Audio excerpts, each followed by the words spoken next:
Dapat ilabas nila, no? Yung mga tao na yan, dapat ilabas nila yan.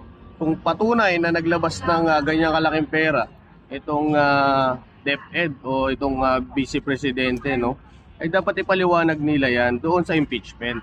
Kasi mahirap na maipaliwanag yan kung sa social media lang sila magpapaliwanag.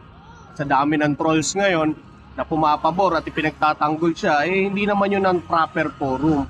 Pera ng taong bayan, pera ng edukasyon ang pinag-uusapan dyan. So kung sinasabi nila na confidential pa dyan, kaya ginagamit nila ay mga alias. Kasi ang mga nabanggit mo ay mga alias yan. So gagamitin lang ba ng mga politiko yung paggamit sa mga alias na yan para magnakaw? No? Maliwanag naman na pag sinabi mong confidential, hindi pwedeng ungkatin, hindi pwedeng busisiin.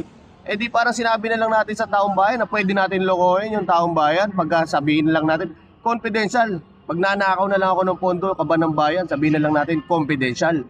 So dapat humarap doon sa proper forum. Tsaka yung Senado, dapat umpisahan na yan. Huwag nang magpaligoy-ligoy kasi sabi nga sa Ligang Batas, forthwith yan Yung forthwith dapat yan, agad-agad. Dapat yan, dinggin. Kasi hindi naman yan, inaakusahan. Kapag inaakusahan ka, dapat magpaliwanag ka doon sa proper forum. Hindi yung, ang lumalabas pa ngayon, biktima pa. Ibig sabihin, pinagbibintangan ay nabibiktima ng politika.